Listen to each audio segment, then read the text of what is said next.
Thank you for joining us today for this webinar, which we've been really looking forward to, entitled Leading Change in the Crisis, the difference between managing and leading change. My name is Dee Ryan, and on behalf of Limerick Chamber, I'd like to welcome you all today. Our talk this afternoon is being led by Dr. James Ring, the CEO of Ingenium Training and Consulting, who is passionate about leadership and leadership philosophy, and we're very interested to hear what he's got to share with us today. Just to advise that we are recording this webinar and we will be making it available next week as part of our remote working toolkit for managers and organizational leaders. So please we'll keep an eye out for that. We will be communicating with you on that when it's fully available. But for now, I'm going to hand you over to Dr. Ring. Thanks, Dee. And good afternoon, everybody. You're all very welcome. I see on the attendees list a lot of familiar names, a lot of friends and colleagues. So thanks for that. I actually see a neighbour on it as well. So at the end of the day, so I don't get through everything and you have any questions, most of you have my phone number, so you can pick up the phone and ask me, and my neighbour can just stick his head over the back wall and shout his answers or his questions. What I'm going to do today is I'm going to look at the idea of change and the difference between managing and leading, and they are two very different things. Managing change is just following a process, but leading change is dealing with people, and that's a very different thing. The first thing I think we need to say is that the change we're facing right now is greater than any of us have probably ever faced, and certainly for the majority of people, it's the biggest change in living memory. And it almost makes a laugh or a mockery of any change process we've been through before, because what we're going through now is real revolution. Because change isn't just the same thing. So change for one person, change for another person, they're two very different things. Change can range from adaptability, which is just little, just making minor changes, to evolution, which is slow changes over a longer period of time. But what we're dealing with here is all-out revolution, which is almost instantaneous. God knows what way the dust is going to settle on this one. As we go through this webinar, there is a function on your screens, which is you can leave in questions. So if you want to just type in questions as you go through this or comments, I'll stop periodically during this presentation. It's not long, and I'm going to try and get to the point very quickly. But I hope that we can probably get more learning out of each other in the comments and the questions that we make. So let's make a start. So the first slide here, you see on it is the reason I put that picture on the home screen is that's the burning platform. And that underpins the theory of change management. We are all told you must identify a burning platform because that's your catalyst for change. And without a burning platform, it becomes very hard to institute change, because people say, well, why are you changing? Everything is fine. Whereas in this situation, we all know very clearly what our burning platform is. But with the problem we have is that we don't know how much it's going to burn and for how long, and how much of the platform, if any, is going to be left at the other side. So it's a very difficult situation for everybody to be in. And I think it's important to recognize that from the start, that certainly with our clients in Ingenium, and we have clients around the world, so we have a very interesting global perspective. We have projects in China, for example, so it's a very interesting perspective over there, and we have projects in the States. And it's a very differing reality for people, but there is a constant between all the countries we deal with. And we're in 20 of them at the moment, and that is people are afraid, and they're afraid because it's so uncertain. So if you're experiencing those fears at the moment, it's normal, and I wouldn't be worried about that because everybody's in the same boat. Next thing I want to look at is the idea of change drivers. Now, up until this happened, I added one, as you'll probably see. Change drivers come obviously internally or externally. But let's look at the external ones. And I put in that medical one first because that wasn't on my original list of change management external drivers. So I was looking at political, economic, socio-cultural, technological, environmental, legal. I'll come back to life in a moment. But now we see medical as a big one that we would never have considered before. We watch movies before outbreak with Dustin Hoffman, and you see these pandemic type events, you think it'll probably never happen. It's almost sci-fi. well, it's happened. So now it's very much a massive, massive external change. Right? And then internally, you see things, and I'm sure all of us have dealt with this over the years, where a new leader comes in, so a new CEO comes in or whatever, and they decide that the old way is different, or the old way isn't right, and they want to do it their own way. So it's normal. You strategically positioning. That's how. Fine. A culture review. So that often links with a change in leadership that they want to bring a different culture. An organizational restructures that could be done for efficiency reasons. It could be done because of financial reasons. New product and services, or just general optimization. What I have put in there, and it sits in the external drivers, but it's all around us really. It's both internal and external. That's life. And that's for all the process you want to. So you could have whatever process you want, and it could be steadfast, and it could be, you could have thought it out left, right, and center. But the one thing you can't change or predetermine is life. And that is, you could sit with your employee and tell them all about this change process you're going to go through and how important they're going to be in this brave new world you're taking them. And they could go out the door and be told that night that they've got cancer. And then that's the end of that discussion. You can't dictate for them because life goes on all around us. And that is what this is about. And that's where leading is into today. That change management is following a process and a procedure, almost emotionless in many ways. Leadership is about understanding the impact that life has on people, and that your organization is only one part. It might be a major part, but it's only one part of their life. You can't understand what's going on in their world, understand their concerns. You're going to probably fail as a leader, and it's going to be very hard to get the change management process through in a successful. So I'm not going to get hung up on Darwin, but he's always rolled out when it comes to the idea of change. And, you know, I put up these 6 logos here, and 5 of them are fairly obvious. And one is maybe surprising some people that I have it up. Now, we all know that Darwin he defined the theory of evolution, and most people understand that he was talking about an organism's ability to adapt to its environment. It's along the way, the machiness of the business world has sometimes changed that message to the stronger survive, the fittest survive, all that. It's all nonsense. It's not about the strongest, it's about the ones who can adapt quick. So if we look at these logos, I mean, the one that stands out is always going to be Nokia. I mean, I think at one stage everyone in the world had a Nokia, or at least it seemed that way. And the world seemed to be simpler when we just played Snake all day on a Nokia 3210. And now Nokia is effectively gone, you know, as a major brand. Every street or every town in Ireland seemed to have an Extravision at one stage. Gone. Now the only Extravision I know of is a kiosk out in Centra in Raheen. So it just shows you how the world changed. But look at Sharp. I mean, Sharp were one of the biggest brands in the world in the 90s because they sponsored Man United. So we all know who they were because they were on the front of jerseys week in, week out.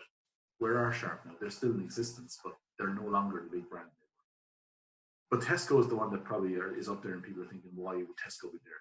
Tesco is a very interesting example because when Aldi and Lidl came into the market as a discount retailer, Tesco had become such a giant that it had become almost unable, or it was going to adapt a lot slower than the market all of a sudden changed. So if you remember, Tesco brought in a new CEO to turn it around, who's now left, but he started turning the organization around. It's not fully there yet, but it's getting there. But it was an example of a giant like Tesco, and all of a sudden in come these 2 external factors, which was Aldi and Lidl, and all of a sudden potentially they were in big trouble. So it's the ones that can adapt, and I think that's the first question: is when you look at your company, can you adapt right now? I'm sure everyone has been consumed with thinking, what is the brave new world going to look like, and how will my company or my role fit into that brave new world? So let's look at the change models very quickly, and I'm not going to spend any time on these, but these are the models of change. So when you go to university and you study business and the change subject comes up, you're presented with all these models. The first one is a 3-step. That's Lewin's model, 3 steps. It's simplistic, but it's too simplistic, but it gets the point across. You unfreeze the current status, you change it, and then you refreeze it. it's too simple in that, number one, it's not as simple as just 3 quick steps, and change is constant. So you can't just refreeze and walk away and come back in 5 years' time and say, come on, we'll unfreeze it again. So it's too simple. There is the 5-step model. I don't know who developed this. It's just called the 5-step model. It's a bit better. And then you have Kotter's 8-step model. Kotter's model is probably a little bit too many steps. But again, they get the point across, and it is a useful tool. And what we know in those tools is that it's about, firstly, forming a strong, powerful guiding coalition. So you need to, at the top of the organization, you need to have strong buy-in.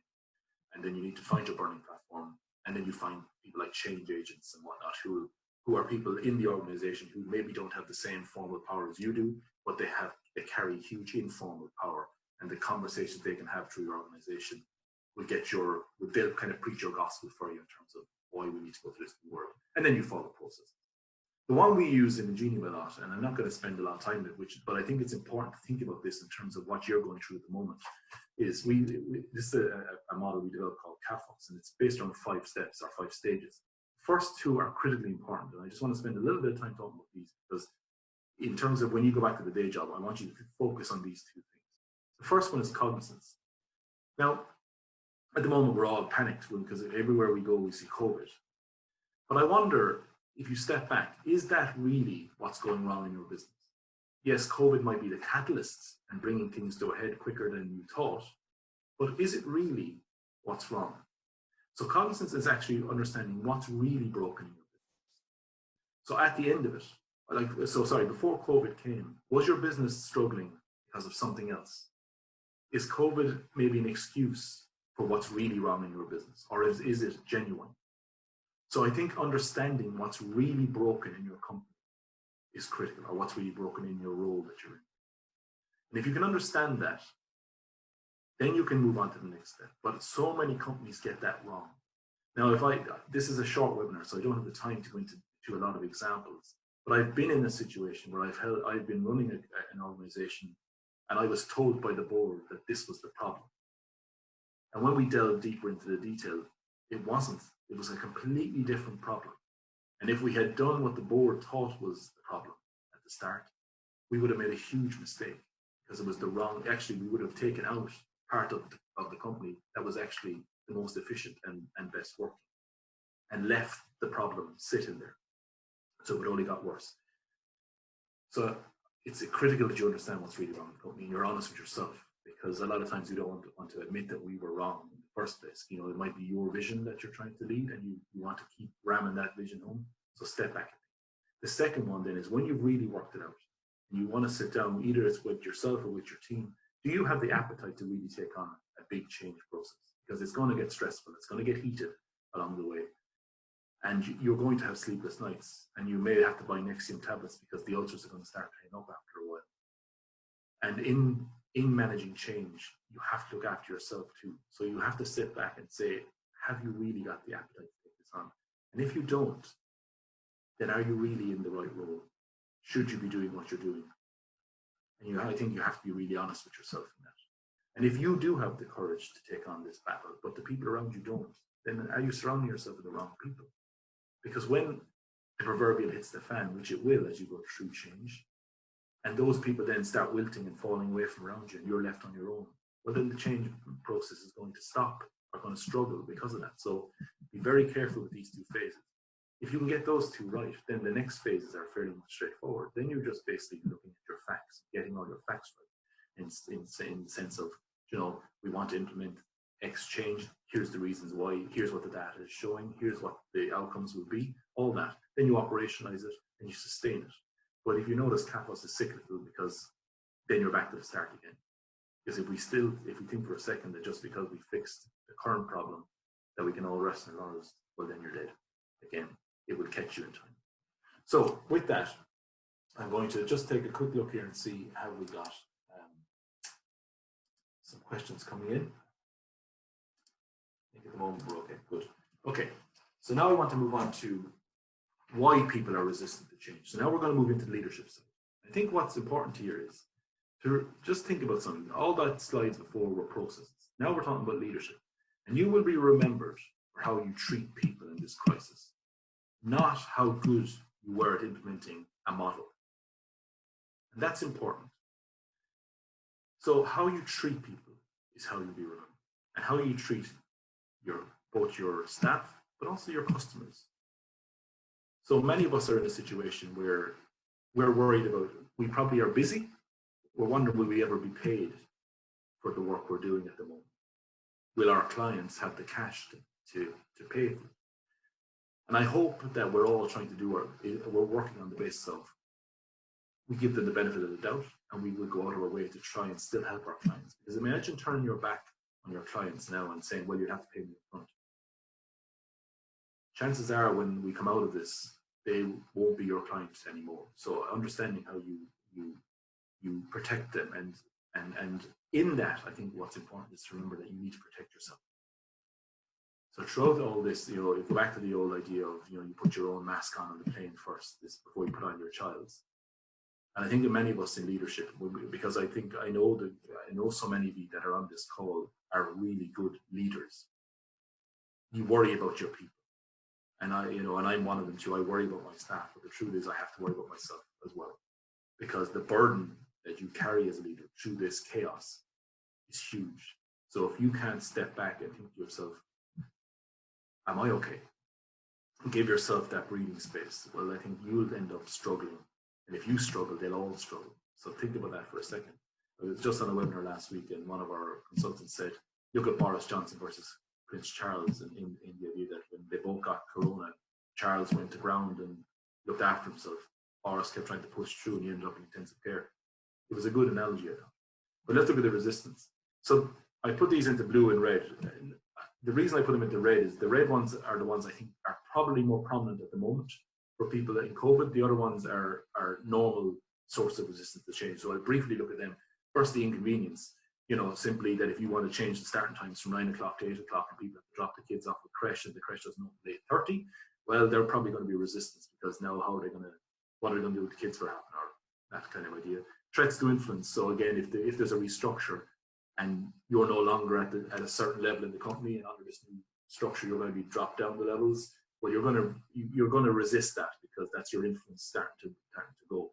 Resentment of control, again, linked to your influence, but also maybe you won't have the same amount of staff, so you don't have the same control, or maybe some business functions will be taken off you and given to other people. Again, you're losing control, and people don't like that. It's our ego comes into play, and then different viewpoints. I just don't agree with what you're doing. We're not all the same. We're not robots, so we will always differ. So sometimes you have the best plan in the world, and some person just will not like it. So they're normal sorts of resistance. At the moment, though, when we look at the top four, firstly, insecurity. And that includes, I think, everybody on this phone. None of us know what's going on. So we're all very, very insecure at the moment. There's very few of us, I'd say, who in our deepest, darkest moments sit there and think, I'm fine, I don't care, I'll be grand. I'm sure we're all trying to be positive and saying, we'll get through this, and we will. But we will always have insecurity. There may be a lack of trust. Now think about this in your own organization. If you have trust issues within the organization, they're going to be exacerbated at the moment. So trust issues can come from broken promises. So, you tell your staff, oh, there's going to be X pay rises this year, and then they find out it's not happening.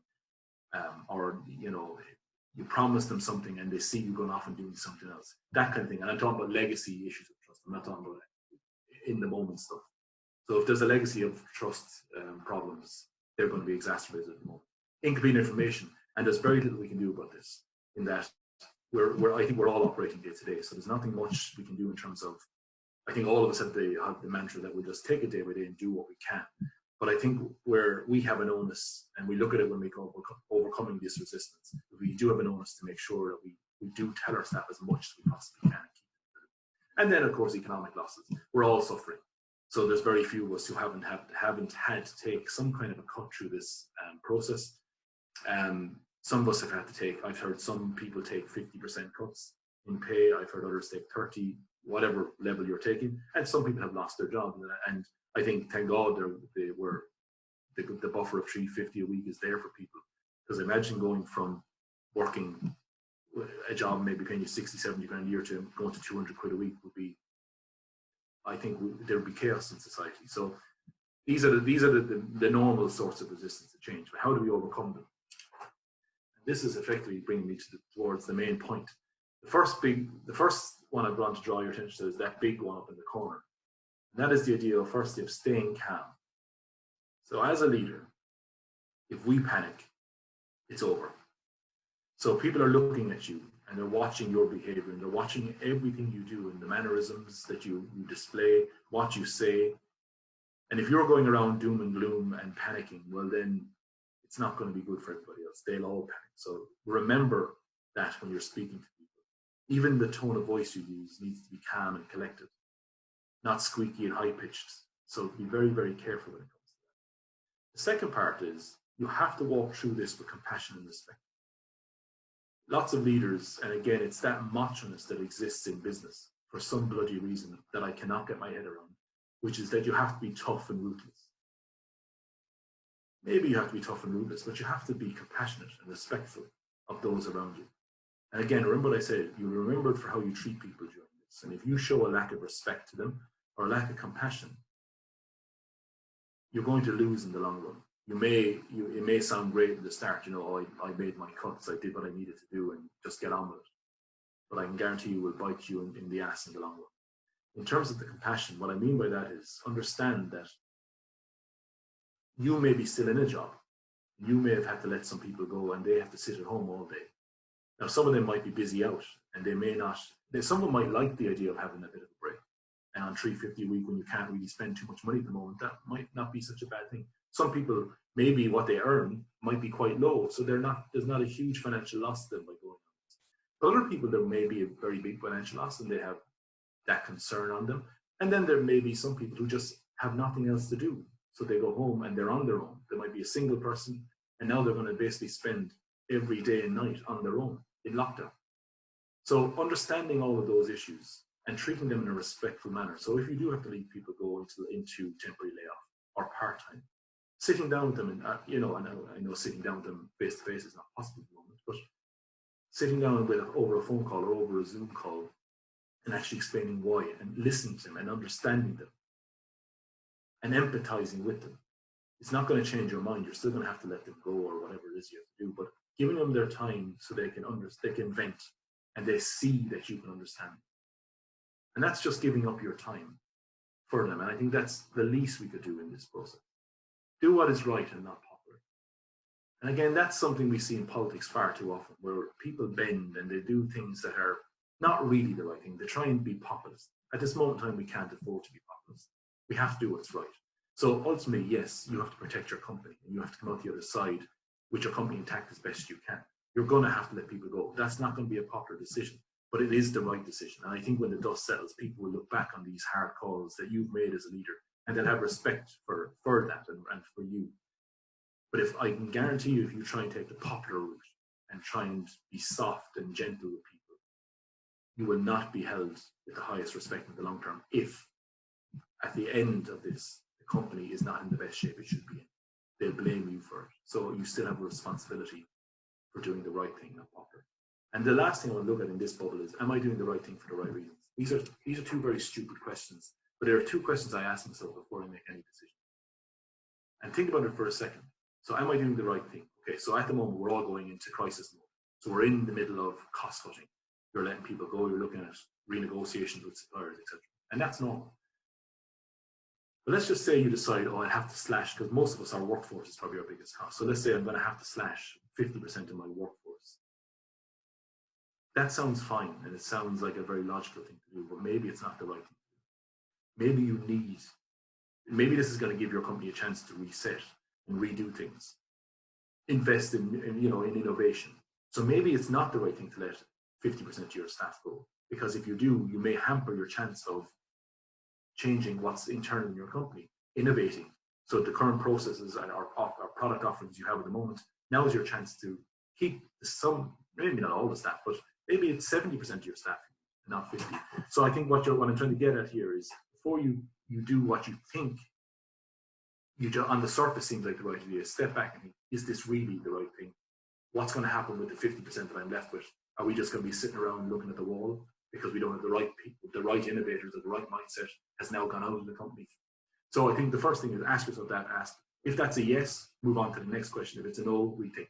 So when it comes to, so let's assume it's a yes, then am I doing it for the right decision? A redundancy is a very good example. So let's again think of, okay, we decided we're going to have to make redundancies. It's the right thing to do, fine. So now you're thinking, who do I let go? Again, you would hope that the majority of us would base it on, we'd do a skills matrix. We'd look at, okay, I need this person, I need that person. I don't really have a job for Mary or John at the moment. Or are you going to look at it and think, I don't like John, so this is my chance to get rid of him. So you just use that as an excuse. You get rid of John when really you should have kept him. And instead you keep Mary, and there's no real role for Mary, and John is sitting at home, and it's just, you just don't have to like his personality. That's not the right reason. So again, if it's a no, you have to step back and really look at yourself and say, I need to do the right thing. So I think they need to underpin everything forward. But as we move through it, the basic way to stop resistance is firstly explain your vision. Normally in a normal situation, when a CEO comes in, you're explaining this great new, almost utopia that we're going to go to as a company. If you follow me, we're going to all make a lot of money. We're going to have great fun along the way. We're all going to be fulfilled. Trust me. That's normally the vision. At this moment in time, the vision is, guys, I'm trying to survive. There's nothing glorious about this. I'm just trying to get out the other side. And I think I know that when I did the restructuring in Ingenium for COVID, and we had some really tough decisions to make. From the outset, what I said was, look, guys, why I'm doing this is that I want to ensure that Ingenium exists when COVID's pandemic is over. The second thing is I'm going to treat you all with as much respect as possible and protect as many of you as possible. But I was honest and said, but there will be, some of you will have to go into temporary layoff, and some of you will end up going in part-time. So that was the vision, was to come out the other side. But I was honest with them as well, saying there's going to be casualties along the way in the short term. The next thing is remain positive. And there's a balance here between overly positive or overly optimistic, and balancing that with pragmatism. Obviously, you want to stay positive. You don't want to be seen as this doom and gloom negative person, but you don't want to be almost like this Lego man who's constantly smiling and pretending the world is great when it's not. So it's about staying positive and trying to focus on things you can do to get your company at the other side, but also be pragmatic and realize that you're not going to change the world, that there is going to be casualties along the way. You'll try and minimize it as best you can, but the key message is, but we will come out the other side, and hopefully the vast majority of your company will still be intact, and the vast majority of the employees will still be on board. Next, you engage your team. So that's the idea of saying to them, sitting down with them at the moment it's over phone or over this computer screen but explaining to them what they need to do now and what they can do, which links to the next one, which is connect people's actions to this strategy. What we did was we developed a full work matrix. So I looked at every single person, every single project we had going, and aligned each one to a project. So they know what projects I need them to work on and why. So one thing we're doing is we're building up an online learning system. So I have a group of people all working on that, and they need to understand that why we're doing that, because we're never going to be in a classroom situation in terms of delivering learning, certainly not for the next year. So if we don't have a digital way of doing it, the company is dead. So it's that explaining why their actions are so important to getting us out the other side. So it's not just James's plan, it's a collective thing that we're going to work on together. The next thing is correct any misunderstandings. You know as well as I do, guys, when you deliver bad news to people, they don't really hear what you're saying. They hear a version of it. And along the way, Chinese whistlers will happen. People will have discussions. They'll be ringing each other and saying, he said that. Did he? I didn't really think he said that. And then all of a sudden, you've got a different version of what you said. So along the way, it's important just to check back in with people and make sure they're okay and they understand any potential misunderstanding. Stick to the plan. Now, again, this one's a tricky one. At the moment, how do you stick to a plan when we don't know what the hell is going on? But I think what you're trying to do here is you are taking it day by day. You do have a plan in terms of I've developed a plan for the next 3 months. Obviously, I go back to it every week or so and look at it and see, has the world changed? And if it does, obviously you tweak it, but it's still the same plan more or less. And then you've diagnosed sources of resistance. Even when you've gone through all this, you have to go back and say to yourself, just because you've done it once, just because you've spoken to everyone once and corrected misunderstandings, they'll arise again. So you're keeping going back to all these. But remember, stay calm, do it with compassion, do what's right, and remember, ask yourself those questions. Finally, just to finish off, everyone needs to reset to zero. Don't wait for the platform. The platform is hit at the moment, but when we're finished with this one, let's not just sit around waiting for the next one. Let's look for the platforms and be proactive. Forget the halcyon days. focus on the future. What I mean there is that we all have a tendency to look back on life and say, they were great days. Remember when it was just the three of us in the company or whatever. Or, oh, when we worked for that company back in the 80s, it was great. Forget about it. Even halcyon days can be, just before Christmas, wasn't the company flying? Nothing you can do about it now, so you just need to focus on the future. Focus is what's in your circle of control. I turn off the news, I watch the news and I turn it off, then I don't want to engage anymore around COVID, because there's nothing I can do about it sitting in my house here in Limerick. What am I going to do about Donald Trump's policy around COVID? Nothing. So what's the point in sitting here stressing myself out, worrying about it, and listening to people on social media, the majority of whom have no real basis for their opinions? So forget it. And just focus on what you can do. And what you can do is look after yourself and look after your people and look after your clients. If you can do that much, well, it wouldn't be such a bad place. And finally, just remember, it's all about people. Forget that, and it's over. You are a leader. It's very easy to manage a process. It's very hard to lead people who are insecure through this process. So that brings me to the end. I'm just going to go up here to the questions. I know that some of you need to go, and that's fine. So if you need to log off. But I'll just have a quick look at some of the questions and I'll try and answer. Hi, James. Thanks for the presentation. How much do you think the personality plays when implementing change in any setting? Jacinda Ardern versus Donald Trump. Yeah, okay. Both effective, but short-term versus long-term maybe. Some personalities just not able to get a clear, believable message across. Yeah, well, I suppose that comes back to credibility. Very good question. Go back to the idea of the normal source of resistance, or the normal resistance to change. One of the issues is trust. When you hold up Jacinda Ardern and Donald Trump, I've never met either one. I don't know what they're like, but on the face of it, you would trust Jacinda Ardern, the New Zealand Prime Minister, more than you would trust Donald Trump, just based on his carry-on. But you are right, that is a big problem, is the perspective that people have. And look at yourself as a leader, and are you trustworthy? None of us want to get up in the morning and think, I'll be untrustworthy today. But do your actions speak to that? Or have you betrayed people's trust in the past? And if you have, it's going to be very hard for you to navigate change, or for people to buy into your belief or your vision of where the company is going. And that's a little bit what's happening at the moment. I just think at the moment, no matter what Donald Trump seems to say, it's very hard to take it seriously. But hopefully common sense will prevail, and we'll be okay. The next one is, what would you say to CEOs who are still focusing on the bottom line during this pandemic? I think we have to, Carl. I still focus on our bottom line. I'm worried about the bottom line. I mean, what I've done is we've created a plan, and we've based on a worst case scenario for the entire year. So I'm operating on the basis that there will be very little economic activity in the next 8 or 9 months in this country. And we've built a plan to mitigate that in terms of our cash flow, in terms of potentially looking for external finance, all that stuff that we have to do. So you can never take your eye off the ball when focusing, the eye off the financial ball, because that is ultimately, you run out of cash. As we know, Carl, cash is king. You run out of it. How are you going to get out of that trouble? Will the banks be lending in the same way they were lending before the crisis? You'd hope so, but maybe not. So I think at the end of the day, a lot of companies are probably going to go to the wall here. So if you take your eye off the bottom line, that could be a problem. But just don't let it become all-consuming. Okay. Do you feel that contact is important now more than ever between a team leader and between the leader, team, and client? Yes, simple as that. I think when communication fails, everything fails. And when we deal with clients, and whatever it is, when it comes to issues they have within the company, I can guarantee you 90% of the time it just boils down to communication.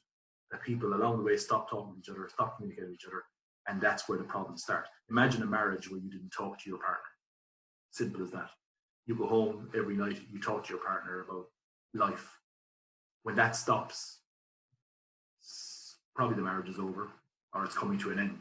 So think of it in that context. Right now, people are under stress, under pressure. They need you to talk to people, or need you to talk to them, keep in communication, keep them calm, and deal with all these concerns they have. Another one coming in here.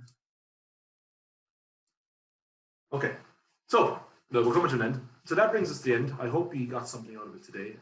And if, as I said, if a lot of you have my number, so if you have any other questions that you want to talk to me offline, please feel free to do it. Thanks to Quiva and to Dee for asking me to do this. I really appreciate it, guys. And the very best luck to everybody. I just want to say well done to the Chamber too. I think what you're doing in terms of getting the message out to all of us across the community here in the Midwest, and the lobbying you're doing on our behalf is top notch. So well done, guys. And thank you and take care.